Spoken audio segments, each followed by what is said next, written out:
Hi, everyone. So, welcome back to She Conversations. We are your co hosts. My name is Ashley, And I'm Tanya. and today we are joined by a special guest, Tiara. And so, we'll do an introduction a little later on.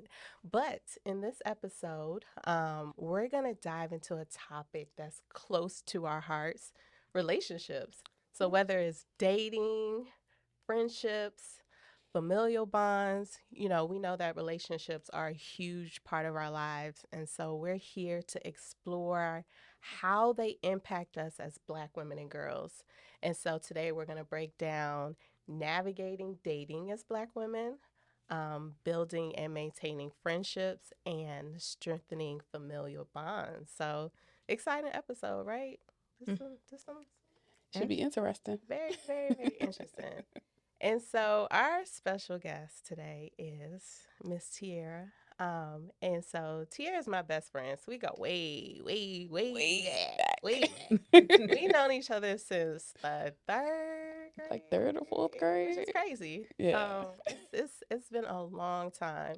And so Tiara is an amazing person. She's the true definition of Black excellence. Just to give you a little information about Tiara, she was born in D.C., Whoop whoop. raised in mhm. PG County. Okay. Baltimore has a special place in her heart. Um, Love it. she is a proud alum of Norfolk State University. Woohoo. Go Okay. Spartans. Shout out to NSU. It's homecoming season, so I'm sure y'all Exactly. got. And Morgan Homecoming was this weekend. Hmm. Okay, Yes. turn up. So, HBCU love. mm-hmm. Right, Yes. exactly. And so Tiara, she her background is in engineering. She is a data guru. I'm not gonna put her current employer out there. I keep that a secret, but Yeah. she's an amazing person. She's an amazing person. She's been super supportive of She since we started. So we're definitely honored to have you here. So Thank thanks you. so much, friend. Thank you, bestie. Anything you want to share about yourself before we jump into this? Um, I think Bessie pretty much covered everything that needed to be said. Growing up in this area has been an experience, and so it's going to play big time into this conversation, I am sure. Hmm. But yep. Okay, so now let's do it. Yeah. We're gonna jump into the first topic. Mm-hmm. But yes, before we do that, I definitely want to thank you for being here and being willing to share your expertise with us, with all of our guests. So Of truly, truly, course. truly, I'm I'm honored. glad to have you here. So, with that, today we're going to talk about dating. And we all know that dating is an exciting thing, right? Getting Yeah. to meet someone and kind of learning them and experiencing um, new things with them. So, it's definitely an exciting time. So, I know through our conversations, we're going to talk about some of the positives that come with Hmm. dating, as well as some of the challenges that come with it, also, Hmm. right? Especially in this area, in the DMV area. So we're going to definitely kind of cover all of that. But for starters, I have a question for all of us, right? So if you could choose one word to describe your experience in dating in this area, what would it be? So Ashley, did you want to start? If you had to use one word to describe your experience dating. I would say wild. Wow. Okay. And why? Why would you say that? I mean, you just never know what you're gonna get out here. I mean, it's a lot. It's a lot, good and bad, but it's a lot. Okay. You, before we get to Tier, you. For I'll say interesting. And I say that because when you're dating, you meet a whole lot of different personalities, right? And from those personalities, you're trying to find somebody that kind of meshes with yours, right? Somebody that you can enjoy spending time with and enjoy conversations. Um, and through that process, you find out some of the goods, and then you find out some of the bad, and And then from that, you kind of form your non-negotiables, Mhm. things or situations where it's time to walk away. So it's definitely an interesting time. So that's Mhm. what I'll say. Interesting. And what do you say? Mine will probably be emotional. Okay. Because dating in this area will take you on a ride, for better or for worse. But I also think like each experience you learn more about yourself. Hmm. So some things, for better, some things maybe for worse. So yeah, definitely emotional. I can agree with that. Yeah. Definitely, I can agree. Absolutely. And that actually takes us to our first question for you. And you kind of already answered it, but if you want to add more, we just want to know why you chose that word. I know you talked about it a little bit, but expand. Yes. So I would say, I think another thing to add to that would be, it differs depending on your age, because when you're younger, I think you may be a little more bright eyed and bushy tailed. And, you believe what people tell you, and, you get the butterflies and you get excited and you're like, yeah, maybe he or she or they, are the one. And then, after the honeymoon period is over, and then it's like, wham, okay, this is not who I thought they were. And then, especially if you're really, really emotionally invested in somebody, when Mhm. they disappoint you, it can be soul crushing. And I think too, as you age, you have less and less, not in a bad way, but I think you have less capacity for a lot of relationships. So you're a lot more selective. And then so when those relationships don't pan out, I think it hits a little different. And then, especially if, like, maybe you thought that you would be in a certain place at a certain time, and then you're not there, and you're getting older, and then the aging component comes in. It can make you feel a range of emotions that you didn't think that you had, Mhm. or maybe you buried, or maybe you told yourself, oh, I don't care, it doesn't matter, but in actuality, it really does, because it's just so much that comes with that, with every anytime you're entertaining a new person, it's a lot that comes with that. And sometimes it might be heartbreak. Sometimes it might be anger or rage because they lied to you. Sometimes, you feel foolish because you're like, why didn't I see this coming?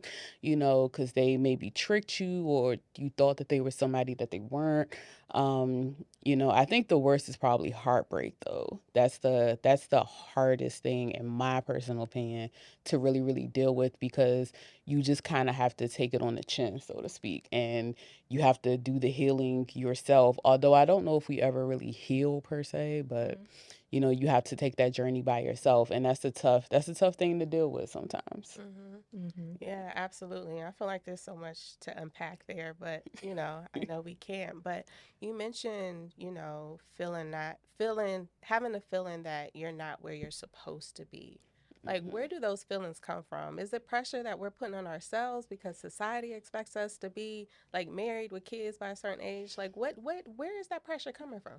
I would definitely say societal pressure has a lot to do with it. I Mhm. think culturally, it's well, I think a lot of cultures, the women are expected to be married and have kids by a certain age. And if you don't, you're considered an old maid or disposable by society. And then sometimes it even hits closer to home when your own family members, I know in the black community, we can be very blunt sometimes, and we'll say things and will think, oh, it's just a joke, but it's like you don't know how that person is really feeling. You don't Right. know what they're dealing with, like, I mean, in my own personal experience, I have aunts that they make jokes and be like, like, when you gonna get married? When you gonna get settled down? Like, what you waiting on? And it's like, well, if I could conjure up the man that I desire, I would have been married by now. But the thing is, it doesn't work like that. Like, I Mhm. mean, Facts. and then people try to make you feel as though it's like a rejection of some sort. I think as women, it's like, okay, you're not married, so there must be something wrong with you. You don't have kids, so there might be something wrong with you. And kids and people cannot have children for a litany of reasons too. Mhm. And I really think people need to back off that conversation, because you may be talking to a woman that desires kids, but she can't physically have them, Right. or she's been pregnant multiple times and has had multiple miscarriages. You just don't know. You may be dealing with a woman that had wanted to have children, but she had an abortion for whatever reason, and maybe now she can't, or maybe too much time has passed. So it's like, how about we just mind our own business Mm-hmm. and not, put that pressure on each other, because I think too sometimes we can even put that pressure on each other because we feel that pressure ourselves. Mm. Mm-hmm. And we're looking, a lot of times people have comparison.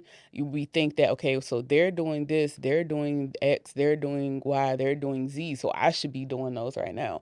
But one thing that I've learned as I've gotten older, we all have our own paths to take, and we all have our own timelines, and you cannot judge your life by somebody else's timeline. So yeah, they popping right now, but you might not know what's behind that. Yeah, they're married with kids, but you don't even know what that marriage really looks like. Yeah, they're in a Mhm. loving relationship, at least so Mm-hmm. you think, because people put a So lot of you fake think. stuff on Yes, they social do. media. It's a lot of Mm-hmm. people living fraudulent lives. They Mm-hmm. will put things on social media and you think, oh, this is so great. They're doing all, and lo and behold, behind the scenes is pure hell. Like, so Mm-hmm. it's like, be careful what you wish for, and be careful what you ask for too. Absolutely. And I think as a person of faith, my faith comes into play. I definitely believe in divine timing. What God has meant for you will be for you at Absolutely. the appointed time. Mm-hmm. So, sometimes things might not have happened, or things may have happened for a reason. Right. There's a reason you might not be where you want to be. There's a reason why, you might not have gotten that person that you thought that you needed. Maybe they weren't good for you. Maybe you don't have children because Lord knows you don't have the patience or the time for it. You don't know, Mm-hmm. like what your life is going to look like. So I think a lot of times, if we would just take that pressure off of ourselves and not compare ourselves to Mhm. society so much, we can alleviate so many issues that people have. Because if we want to keep it 100%, a lot of people, when you do that comparison thing, it will lead you down the road of mental health issues. Right. Mm-hmm. Because then you start having anxiety, you start Mm-hmm. having depression, you might have suicidal ideation, you don't know. Right. And I think people, just as a society, maybe we just ought to let people be, Yeah. and let people walk whatever path they need to walk that is best for them. Every path doesn't look the same. Absolutely. Mm-hmm. Absolutely. Yeah. We could have this conversation all day because, Yes. oh my goodness, I have some things I want to say. But another question. So, do you think that dating has changed over the years? Yes. Yeah, because you think about like the generation before us, our Mm-hmm. generation, the Yeah. younger kids, like it's so different. Like I feel like old school folks, it was so traditional as far as meeting in person, taking, folks out on Mhm. real Mm-hmm. dates. And then there came a time where apps was the thing. We meeting people on apps. I don't even Yeah. know if apps are popular anymore because I heard I they're don't. not. Yeah, I So don't think I they don't are. know. I've heard that. Well, that might go into a later topic that we discuss, but there's been a lot of issues around people saying that the apps are racially biased. So if you're a I can see black that. woman on the app, you get a totally different selection of suitors versus if you're white or Asian, Mm-hmm. perhaps. So that might be a later conversation, but that's a big issue on the apps. And anytime you have people that create artificial intelligence or create these apps that don't look like people of the global majority, those things are going to be biased towards the people that create them. So, everyone do with that what you will. Hmm. If you want to get into tech, if you're black and brown, get into tech. Yeah. Yeah, absolutely. And I know earlier you talked about, so the next question has everything to do about the unique challenges, we as Black women face in the dating world. And you talked a lot about pressures from society and, the importance of not comparing yourself to other people. Um, but how else can we navigate these challenges effectively? um Go and be around people. Go where you are celebrated. Do not go into spaces that you have to beg to be in. If it is clear that you are not desired, if it is clear that you are not someone's flavor, if it is clear you are not the beauty standard, remove yourself from that situation. Because trying to contort yourself into a box that you weren't meant to be in is only going to cause you to suffocate, and it's going to drive you crazy. And I think, like, just personally, I know for me, It's a little tricky when you're a plus size woman, especially plus size and black, because society already has a lot of fat phobia. So people already treat you differently when you are in a larger size body. But then on top of that, when you're dating, sometimes it's hard to tell if a person likes you because they generally like you or if they want to fetishize you. Because that's a big, that's a issue that I have faced numerous times, because people they'll like you because of an aesthetic, but not really like you as a person, because not only is fat phobia an issue, colorism is a huge issue when it comes to black women and dating. So the more your beauty standards align with Eurocentric features, the more desirable that you are deemed.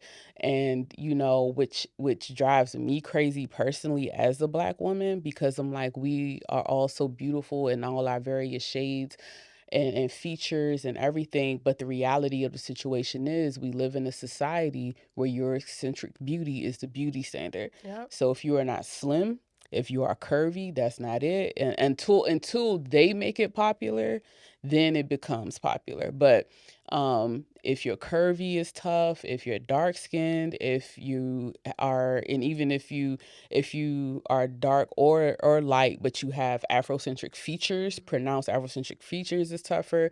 Your hair texture, your hair length. When people say, "Oh, I love natural hair," which type of natural hair do you like? Now, do you like, short fro buzz cuts or really kinky 4C, or are you thinking Tracy Ellis Ross? Like, is it Lupita Nyong'o or is it Tracy Ellis Ross? Because there's a big difference. People, well, I love when women look like this. No, you love when women have a certain aesthetic. Exactly. Like, let's start having some real conversations here. And unfortunately, the thing that I hate is that a lot of this is real, still, in my opinion, still a big issue in the black community specifically. But I do feel like some things are changing for the generations coming up, that girls, that they don't have to wait, until they get to college to feel like, oh, they're beautiful. It's like, no, you're beautiful just the way you are. Fat, thick, slim, curvy, if you brown, light, dark, big nose, little nose, full lips, thick lips, kinky hair, curly hair, whatever. You are beautiful as you are. Right. And I think it's so important, even like people always talk about children and teenagers, but even as adults, that we build our own self-esteem. You can't, because people act like adults don't struggle with self-esteem. So it's like, it's so important for us to be our own biggest advocate, to be our biggest cheerleader. So it's like when society is telling you, oh, you're not desirable, you got to reject that. You say, you know what? No, we cutting that out.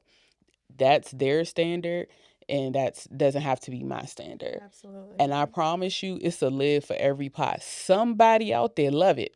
You Love it might, a lot. it's a lot. Like, you think like, oh, they don't like me here. Babe, go somewhere else. Right. It's somebody out there that love it. You know what I mean? It's a different community that love it. You will be shocked at, because they constantly tell, especially black women, y'all not desirable.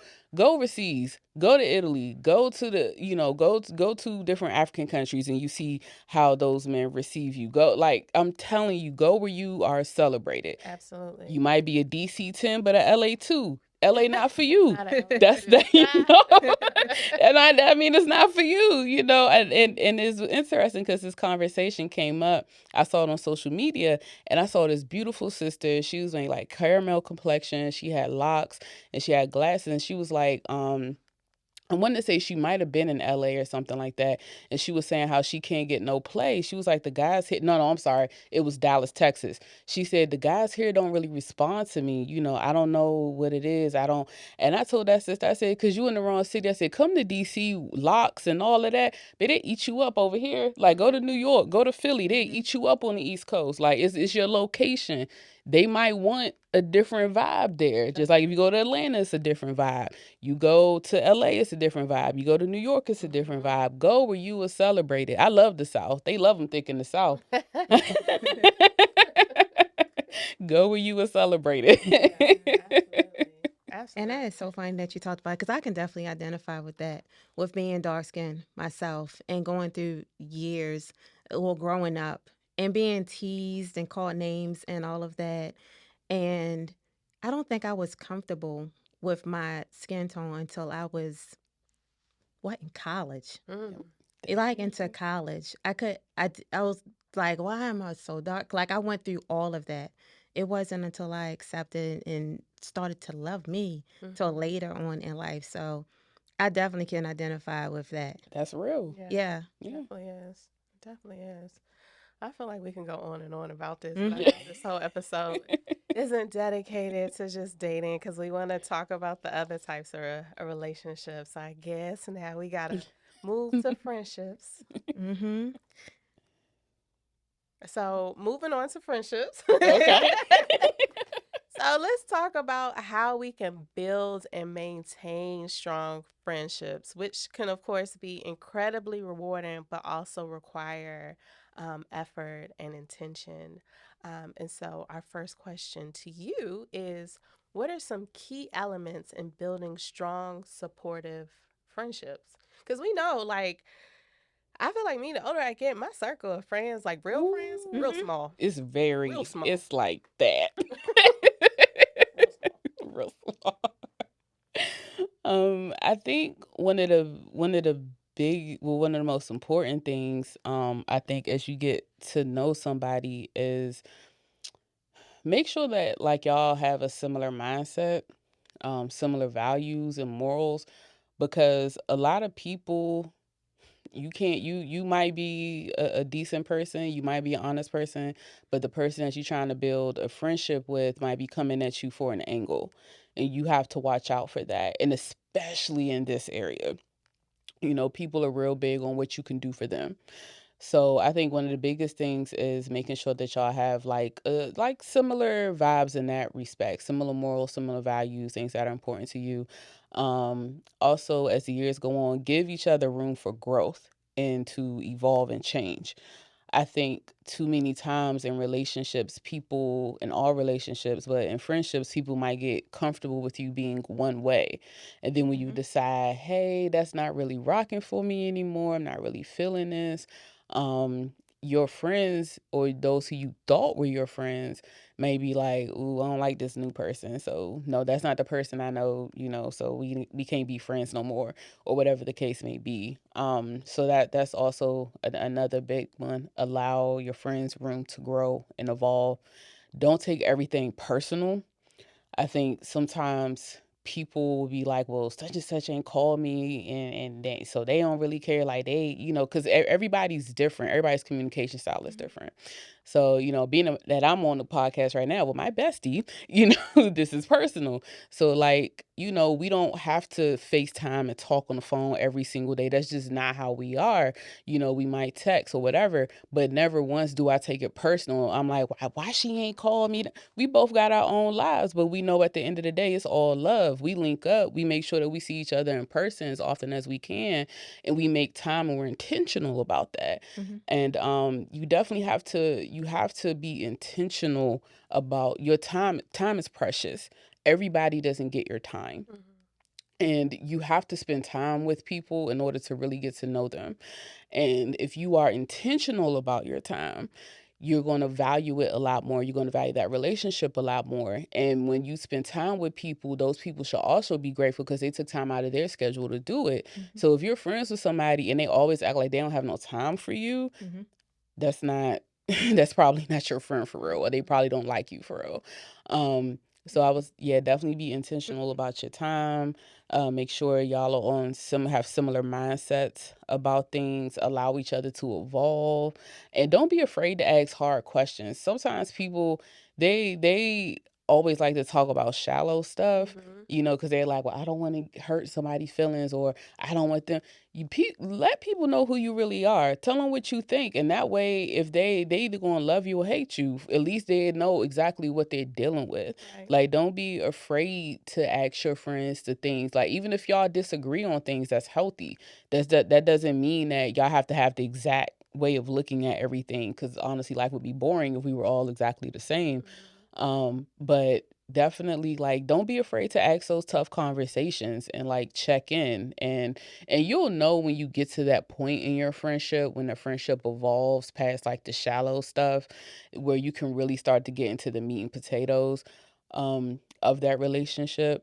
I would definitely say, but don't be afraid to do it. And then as you get older, it gets harder, I think, to develop friendships because we have lives. People are at different stages in life.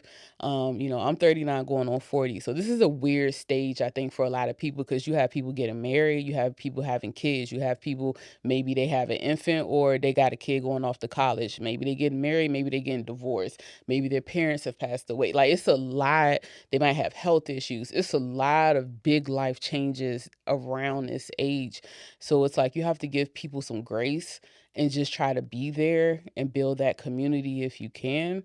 And also treat people like the kindergarten rule of treat people how you want to be treated. If you don't like to be disrespected, don't be disrespectful. Mhm. If you don't like people gossiping about you, don't go over here gossiping about somebody else. It's like, say what you gotta say. We're all adults. Let's not be petty and childish and all that other stuff. It's like you gotta get to a certain level of maturity. And I think when you come at people correct, they respect that. Now, I'm not gonna say if they're gonna like you or not. It might make or break a friendship or Mhm. two. But at least you being honest. At least they know who you are, and don't be afraid to be who you are. If you feel like you gotta shrink yourself for other Mhm. people, don't be in that tribe either. Like, that's not a good friend for you to have. If you feel like you get around certain friends and you can't share good news and you can't grow, where they feel like they make you feel like anytime you accomplish something they trying to chop you down or throw shade, don't do not Mhm. do not keep those type of people in your life because it's just going to hold you back in the long run. Yeah. So Yeah. yeah. So you talked a little bit about disagreements that happen in those relationships. So how do you handle conflict within friendships? um I would say, like, in ours we're just pretty straight up. Like, if and I think because we known each other so long, we Mhm. could pick up on, okay, vibes are off, or she might be feeling a way about that, or Right. and of course the way we handle conflicts evolve over the years. When you're a teenager, it's going to be different now as a grown woman. Mm-hmm. So I think one of the best things to do if you having conflicts is, and especially if, like, it's a really close friend, one, you should know your friend well enough to kind of maybe know some of their triggers Yeah. and pick up on, okay, dang, like, maybe I shouldn't have said that, like, Mhm. that was a little, I might have took it a little bit too far, like, stuff like that. But I think if you're open and honest, especially if you were in the wrong, you say, hey, can we talk for a second? Right. Like, my bad. I didn't mean to take it that far. That wasn't really me. And like I said, when you know your friend too, like, you can tell maybe if they are a little short with you or they seem stressed, and maybe they, talking and doing all this. You like, you know what? I'm not even gonna take that personal because she got something's wrong here. Yeah. Like, something's off. But yeah, number one, just talk to your friend. Just have an open conversation. Like, hey, when I said that, did you feel a way? Or like, did I make you feel bad? Like, did I hurt your feelings? Mhm. Or maybe vice versa. Like, hey, you kind of hurt my feelings when you said that. Really appreciate if maybe you wouldn't say it like that or Mhm. whatever. Because sometimes you might not even know when Mm-hmm. you hurt somebody, Right. or when you've said something that maybe was triggering. You might not have even known. Mm-hmm. So, and you're not a mind reader, so it's like you Mhm. can't expect anybody to know what they should know. I haven't talked to them in 2 weeks, they should know why I'm not mad. And the whole time they think, oh, maybe they just busy, Yeah. so I got Yeah. my own life going on the whole time. You sitting over here stewing and they don't even know. So the biggest thing, open your mouth, Yeah. say something, communicate. Don't be afraid to communicate. If it's a friendship that you really, really care about, you're going to have disagreements. You're going to have ebbs and flows, ups and downs, because that's just the way life is. Yeah. Um, but just communicate, just be open, be honest. And I think, it's much easier said than done. I think over time, maybe you have to cultivate that safe space to know I can tell you this and you're not going to run, or you're not going to hate me. It's just like, oh, you're not going to be like, oh, I don't want to talk to her no more. It's like, no, okay, okay, I'll take that. Like, my Right. bad. Like, okay, we can work on that. I'll work on that. You do that for the people that you actually love and care about. But if you don't care about that person, well, it's up to you how you deal with it. But I think the level of communication depends on your bond. Mhm. And because if it's like a shallow friendship, I'm gonna be real. If it's somebody that I barely know, Yeah. I'm probably gonna take. Yeah.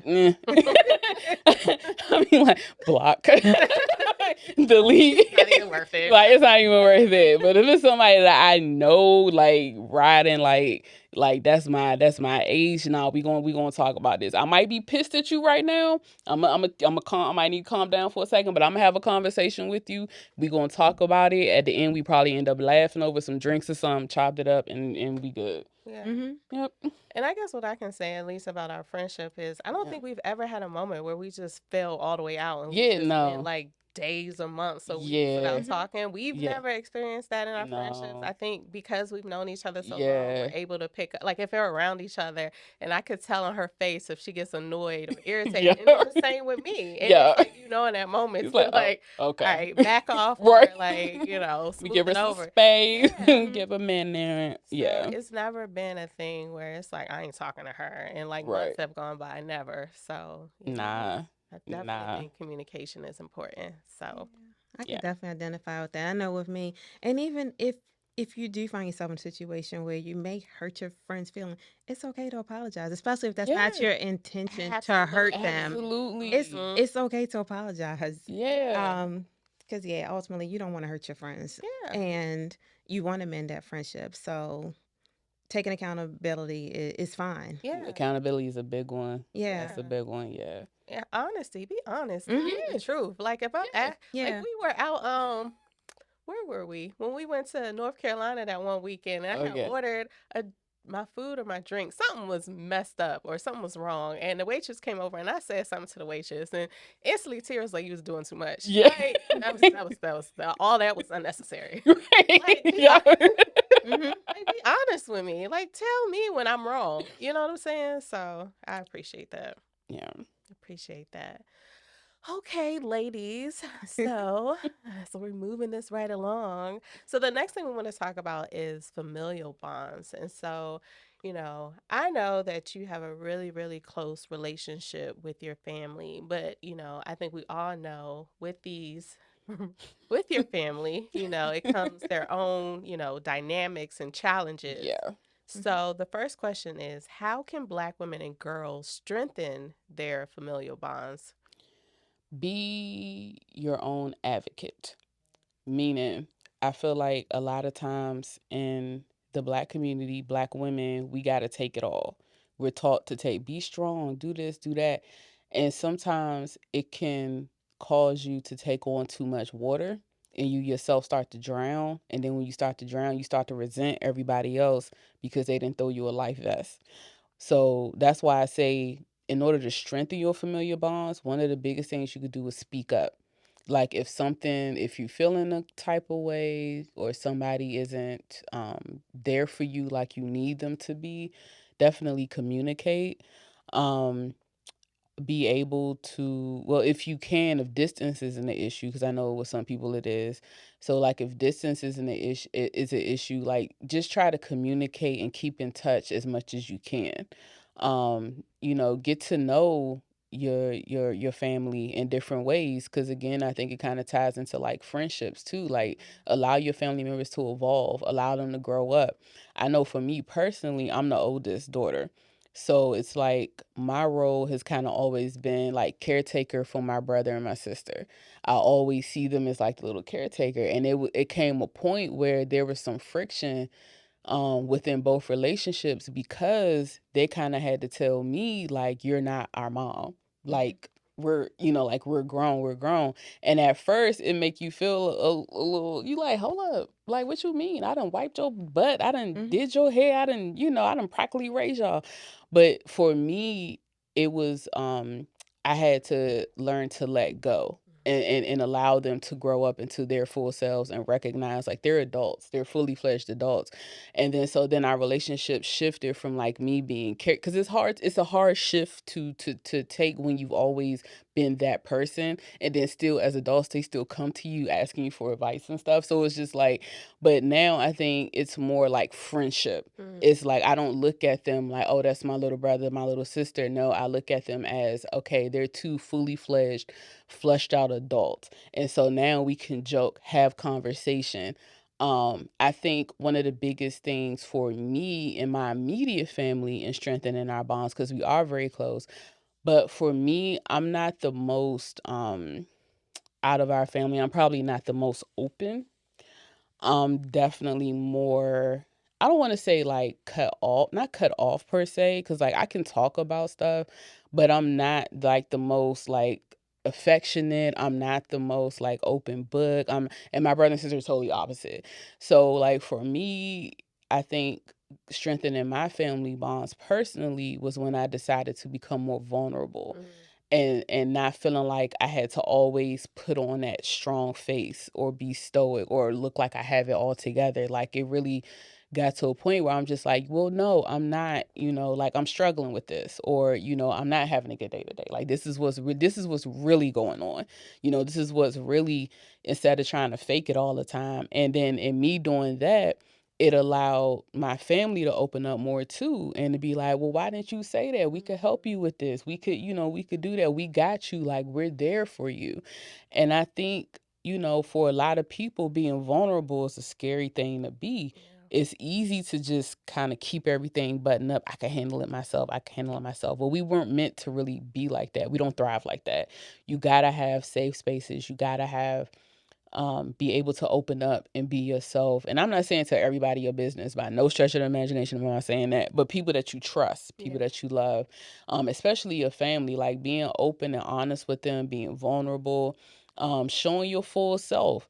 I know sometimes it can be hard, again, in black families. Mm-hmm. They can be not politically conservative, but just a little more conservative in general. And I have family members that are in the LGBTQ community, so it's like in our large family at large is, very Christian conservative type vibes, as a lot of black families are. Mm-hmm. So it's like they've struggled personally, with their parents or maybe their family members accepting them. And, I've never had to deal with that, but seeing that play out is tough, Yeah. because you're like, they're still the same person. Like it's just who they choose to love. That's it. Or how they might want to present themselves to the world. But it has nothing, it's not a slight to you. Like they still have the same sense of humor. They still have the same sense of loyalty, love, and kindness, and all of those things. And I just really hate when sometimes people feel like they got to throw away their whole child or throw away their brother or sister because of who they choose to love, which is insane to me. Or Mm-hmm. how somebody chooses to live their life. Like, if as long as you're not hurting anybody, it shouldn't matter, but I know all families aren't like that. So, Mm-hmm. Mm. Yeah. So again, it appears we back at that conflict place again.